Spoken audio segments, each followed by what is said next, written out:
இன்னைக்கு பார்த்தீங்கன்னா நம்ம வந்து சூப்பரான ginger and oyster ginger and oyster fish செய்ய போகிறோம். ரொம்ப சூப்பரான ரெசிபி, ரொம்ப சிம்பிளான ரெசிபி. ஸோ மீன் ஒரு 3 துண்டு எக்ஸாக்டாக பார்த்தீங்கன்னா ஒரு 300 கிராம் இருக்குது.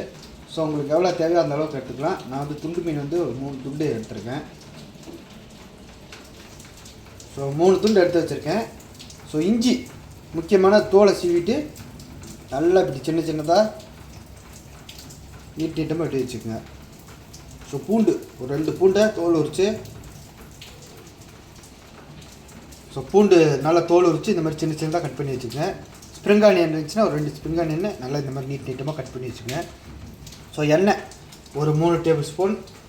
ஸோ இது வந்து பார்த்திங்கன்னா லைட் சோயா சாஸ், இது வந்து ஒரு 2 டேபிள் ஸ்பூன். இது வந்து பார்த்திங்கன்னா சாஸ் திரம் ஒயிஸ்டர் சாஸ், இது வந்து ஒரு 2 டேபிள் ஸ்பூன். இது வந்து கெச்சாப் மனிஸ் ஒரு டேபிள் ஸ்பூன். இது இல்லாமல் ketchup packet dark soy sauce சொல்லுவாங்க, அது வந்து ஒரு பிஞ்ச் அளவுக்கு போட்டுங்க. ஸோ தேவையான அளவு சால்ட்டு, பிளாக் பெப்பர் ஒரு அளவு பிஞ்சு. ஸோ இதோட சீசம் ஆயில் ஒரு 2 ட்ராப்ஸ், அவ்வளோதான். முதல்ல எண்ணெய் ஒரு பேனை நல்லா சூடு பண்ணி அதில் எண்ணெயை லைட்டாக விட்டுருவோம்.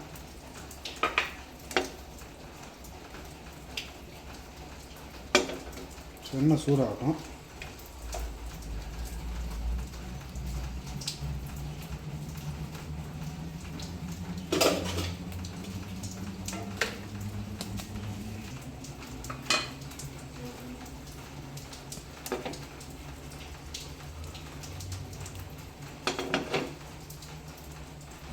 எண்ணெய் சூடானே முதல்ல இஞ்சியை போடணும்.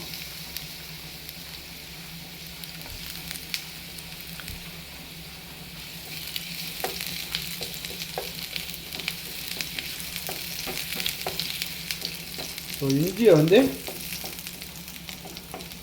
கோல்டன் ப்ரௌன் ஆகிற வரைக்கும் நல்லா வதக்குங்க. கருக வச்சுருவேன்னா கோல்டன் ப்ரௌன். எட்டாக பார்த்தீங்கன்னா ஒரு 1 மினிட் போதும்.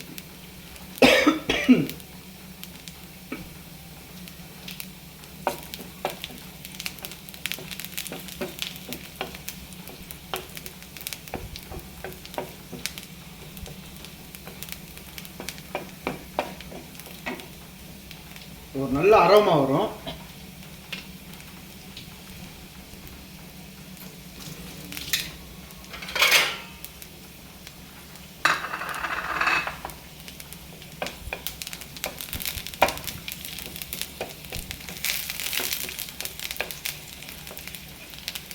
ஸோ இந்த மாதிரி பாருங்கள், கோல்டன் ப்ரௌன் ஆனோன்னா ஸ்லோ பண்ணிவிட்டு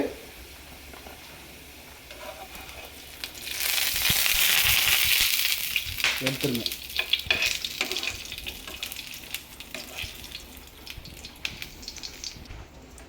ஸோ இப்போ வந்து லைட்டாக பிளாக் பெப்பர் மீனில், ஒயிட் பெப்பர் இருந்தால் ஒயிட் பெப்பரும் போட்டு மிக்ஸ் பண்ணிக்கலாம் பிளாக் பெப்பருக்கு பதிலாக. ஸோ பிளாக் பெப்பர் இருந்தால் பிளாக் பெப்பர் போட்டு இந்த இஞ்சி வறுத்த எண்ணெயிலேயே மீன் வைக்கணும்.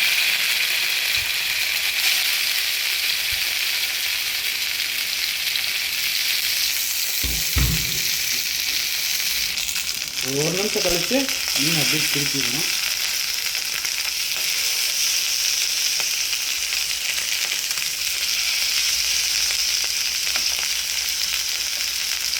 இன்னொரு நிமிஷம் இங்கே வேகட்டும். ஸோ இப்போ வந்து முக்கியமானது தண்ணி ஒரு கப்பளவு எடுத்து ஊற்றமாக பார்த்து ஊற்றுங்க. ஸோ இந்த கப்பில் 1 கப்பு தண்ணி ஊற்றுங்க. பாருங்க, இந்த கப்பில்.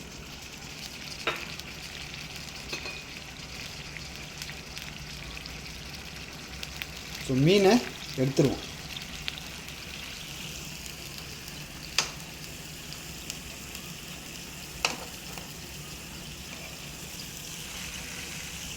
இப்போ மீன் எடுத்துகிட்டு ஸோ இந்த தண்ணியில் பூண்டு,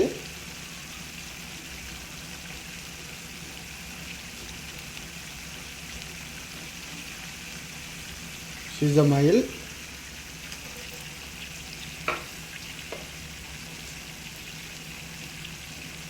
சால்ட், கெச்சப் சாயா,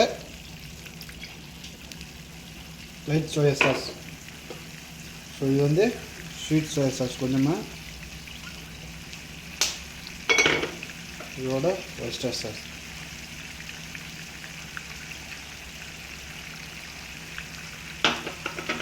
போட்டு நல்லா மிக்ஸ் பண்ணிடுறது. ஸோ நல்லா ஒரு கொதி வரட்டும்.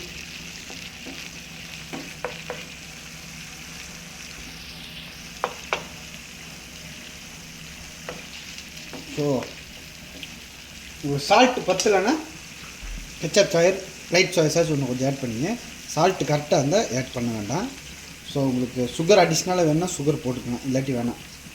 இப்போ வந்து இந்த ரெடியாக இருக்க மீன் இருக்குல்ல, எடுத்து இதுக்குள்ளே வச்சுருவோம். வித்த இப்போ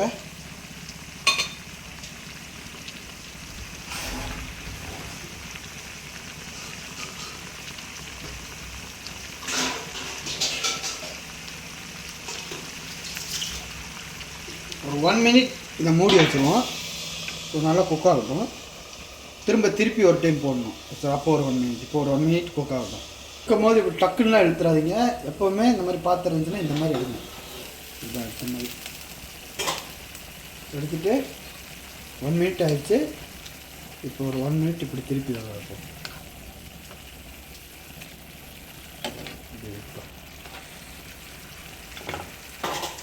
திரும்ப அதே பாத்திரத்தை மூடிடுவோம். ஒரு 1 மினிட் குக் ஆனோன்னா இறக்கிடுவோம். 1 நிமிஷம் ஆகிடுச்சு. ஸோ அவ்வளோதாங்க, ஆஃப் பண்ணிட்டோம். ஸோ இது பார்த்தீங்களா, ஸோ இந்த மாதிரி லைட்டாக திக்காக வரணும். இந்த கிரேவி பார்த்தீங்களா, நல்லா பாருங்கள், அப்போ தான் தெரியும். இல்லைங்க, இந்த மாதிரி லைட்டாக திக்காக வரணும். திக்கானா தான் அந்த சாஸுக்கு நல்லா ஜூஸியாக இருக்கும். ஸோ மறக்காமல் ட்ரை பண்ணுங்கள், செமையான ரெசிபி. ஸோ இப்போ வந்து இந்த மீனை எடுத்து வச்சுருவோம். திருப்பியும் போட்டோம்.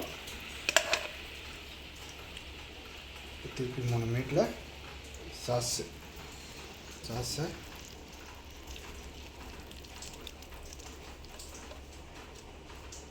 அப்படியே ஊற்றிடுவோம்.